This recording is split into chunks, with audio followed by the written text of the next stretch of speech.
Hello दोस्तों, स्वागत है आपके अपने यूट्यूब चैनल में। दोस्तों, आपको पता है कि सीबीएसई बोर्ड एग्जामिनेशन शुरू होने वाले हैं, लेकिन आप सोच रहे हैं कि बोर्ड एग्जामिनेशन हम 2023 का किस तरीके से पास कर सकते हैं। तो दोस्तों, इस वीडियो के अंदर मैं आपको बताने वाला हूं कि आप 2023 एग्जामिनेशन किस तरीके से पास कर सकते हैं। ठीक है, आपको बिल्कुल भी यहाँ पर कोई टेंशन नहीं लेनी, क्योंकि आपको पता है कि जब मैं ये वीडियो बना रहा हूँ तो बहुत सारे बच्चों को जो प्री बोर्ड एग्जामिनेशन की जो है यहाँ पर डेट शीट भी जारी कर चुके होगा और यहाँ पर उनके शेड्यूल भी आ चुका होगा। तो दोस्तों, बात कर लेते हैं कि प्री बोर्ड एग्जामिनेशन आपका स्टार्ट होने वाला है, लेकिन आपको पता है कि बहुत सारे बच्चे सोच रहे हैं कि अगर हम प्री बोर्ड एग्जामिनेशन नहीं देंगे तो यहाँ पर कोई भी टेंशन यहाँ पर नहीं होने वाली है। ठीक है, उन्हीं को लेकर ये वीडियो बनाने वाला हूँ और इसके अंदर मैं आपको सारी टेक्निक्स बताने वाला हूँ, जिसके अंदर बताऊंगा कि अगर कोई बच्चा प्री बोर्ड एग्जामिनेशन नहीं देता है तो उसका क्या होने वाला है, और कोई बच्चा अगर प्री बोर्ड एग्जामिनेशन छोड़ देता है तो उसका क्या होगा। आपको पता है कि पुराने साल के अंदर यहाँ पर बहुत सारी चीज़ों को लेकर बताया गया है, जिसके अंदर लेकिन अगर बात करते हो प्री बोर्ड एग्जामिनेशन को लेकर, तो प्री बोर्ड एग्जामिनेशन आपको पता है कि बहुत ही कम नंबर जुड़ते हैं यहाँ पर। ठीक है, और थोड़े ही इंटरनल मार्क्स जुड़ते हैं। जो बच्चे यहाँ पर टेंशन ले रहे हैं कि हम प्री बोर्ड एग्जामिनेशन के अंदर पास नहीं हो पाए तो बहुत सारी चीज जाएगी,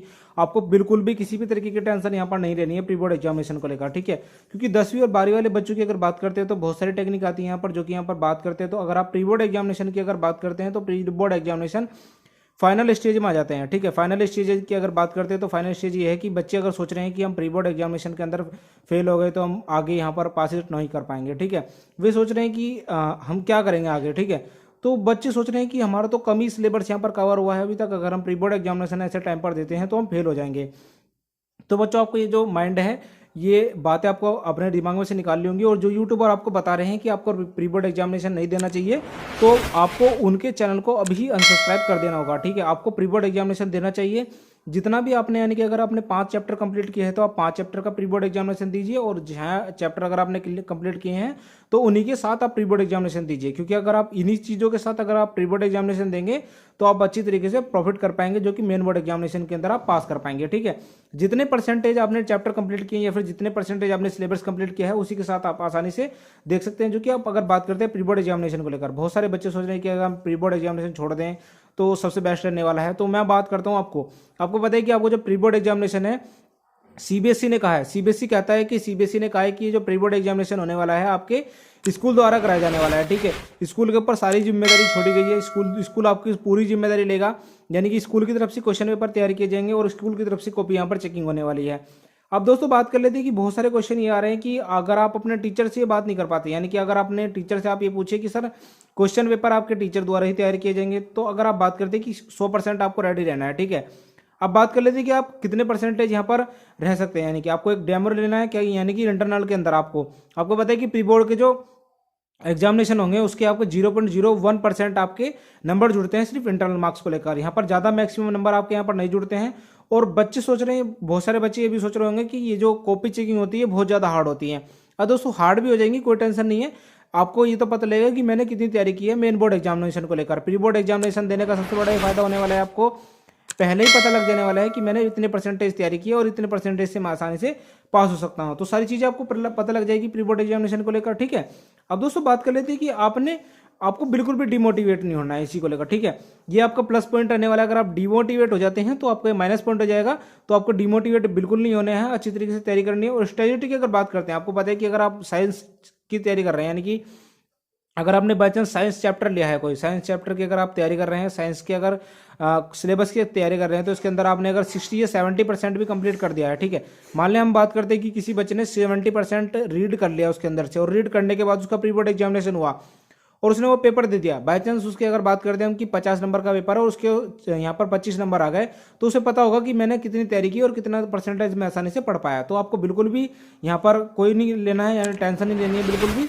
आपको क्या करना है कि आप दूसरे टीचर से बात कर सकते हैं, सारी चीज़ों से बात कर सकते हैं, लेकिन अपने क्लास टीचर से बात नहीं करते हैं। तो आपको क्या करना है कि अपने क्लास टीचर से जाइए और पूछिए कि सर मेरा परफॉर्मेंस कैसा है, मैं किस तरीके से परफॉर्मेंस कर रहा हूँ और मेरे कितना परसेंटेज यहाँ पर सिलेबस में अच्छा चल रहा है। सारी चीज़ बातें जब अपने आप टीचर से जाकर पूछेंगे तो सारी चीज़ आपको सोल्यूशन वहाँ पर आसानी से मिल जाएगा। तो आप बात कर लेते हैं कि यहाँ पर मैन पावर की। ठीक है दोस्तों, आप रीड कर सकते हैं आसानी से, और पावर के साथ अगर आप फुल पावर के साथ अगर आप पढ़ाई करेंगे अच्छी तरीके से, फ्री माइंड होकर, पैपी माइंड होकर, आपको बिल्कुल भी ये नहीं सोचना है कि मैं फेल हो जाऊंगा इस साल के अंदर। अगर आप ये सोचकर पढ़ेंगे कि उसके तो 4 नंबर आ गए मेरे तो बिल्कुल 2 ही नंबर आ पाए हैं, उसके 20 नंबर आ गए, मेरे यहाँ पर 10 नंबर आए हैं। इस तरीके से अगर आप सोच कर पढ़ेंगे तो आप बिल्कुल भी मेन बोर्ड एग्जामिनेशन के अंदर भी यहाँ पर पास नहीं हो पाएंगे इस तरीके से। तो ठीक है, आपको क्या सोच कर पढ़ना है कि सर मुझे तो सिर्फ तैयारी करनी है, चाहे मेरे नंबर 10 आए या फिर 12 नंबर आए, ठीक है, यही सोचकर पढ़ना है। अगर आप यही सोचकर पढ़ेंगे ना तो आप आसानी से 2023 एग्जामिनेशन क्लियर कर जाएंगे, ठीक है। ये होगी सबसे बड़ी स्ट्रेटेजी। बच्चे पूछ रहे हैं कि प्री बोर्ड एग्जामिनेशन को कवर करने के लिए आपको कोई भी टेंशन नहीं लेनी है। आपको जितना पढ़ाया, आपने जितना रीड किया या फिर जितनी भी पढ़ाई कर रहे हैं आप, उतनी तैयारी के साथ आप जाकर एग्जामिनेशन दे दीजिए, ठीक है। जो भी आपका लेवल लेना है, लेकिन आपको डिमोटिवेट बिल्कुल नहीं होना है, आपको अपने टीचर्स के टच में रहना है और हमारे टच में रहना है। हम आपको बिल्कुल अपडेट करते रहेंगे। आप मेरे से कोई भी क्वेश्चन पूछ सकते हैं, ठीक है, बिल्कुल भी टेंशन नहीं लेनी है प्री बोर्ड एग्जामिनेशन को लेकर। अगर आप प्री बोर्ड एग्जामिनेशन को लेकर कोई भी टेंशन लेते हैं तो आप 2023 एग्जामिनेशन फेल होने के चांसेस आपके ज़्यादा बढ़ जाते हैं। जब आप फ्री माइंड यानी कि बिल्कुल हैप्पीनेस के साथ अगर आप पढ़ेंगे, रीड कीजिए और पढ़ाई कीजिए, और कवर आप जितने भी चैप्टर कवर कर पा रहे हैं उतने ही चैप्टर का आप आसानी से जाकर प्री बोर्ड एग्जामिनेशन दे पाइए, ठीक है। अगर आप 4 चैप्टर कवर कर रहे हैं तो 4 चैप्टर के अनुसार ही आप दे पाइए। यानी कि अगर आप 20 क्वेश्चन आ रहे हैं उसके अंदर से अगर आपने 3 क्वेश्चन भी लिख दिए सही तरीके से, तब भी आप प्री बोर्ड एग्जामिनेशन क्लियर तो नहीं कर पाएंगे, लेकिन अच्छी खासी थोड़ा सा नंबर तो आ जाएंगे। उससे पता लग जाएगा आपका कि आपकी कितने परसेंटेज तैयारी है, ठीक है, और इसी अनुसार आप मेन बोर्ड एग्जामिनेशन भी दे पाएंगे। और अगर आप ये सोच रहे हैं कि मैंने सिलेबस कितना परसेंटेज कंप्लीट किया है, उसके अनुसार आप तैयारी कर सकते हैं, ठीक है। आप पढ़ाई कीजिए बिल्कुल फ्री माइंड होकर, लर्न कीजिए। जब आप हैप्पी नए माइंड के साथ अगर आप पढ़ाई करेंगे तो 2023 एग्जामिनेशन को क्लियर करने से आपको कोई भी यहाँ पर नहीं रोक पाएगा, ठीक है। अगर आपको मेरे से कोई भी क्वेश्चन पूछना है तो मुझे कमेंट में जरूर बताइएगा। हमारे यूट्यूब चैनल पर अगर आप नए हैं तो चैनल को सब्सक्राइब जरूर कर लीजिएगा, ठीक है। और वीडियो अगर आपको अच्छे लगते हैं तो लाइक जरूर कीजिएगा। मिलते हैं अगली वीडियो के अंदर कोई नई स्ट्रेटेजी के साथ। अगर आप मेरे से कोई भी क्वेश्चन पूछना चाहते हैं, जो भी आप मेरे से कोई क्वेश्चन पूछेंगे मैं उसके अगले दिन वीडियो आपको बनाकर देने वाला हूँ। तो मिलते हैं अगले वीडियो के अंदर। जय हिंद, जय भारत।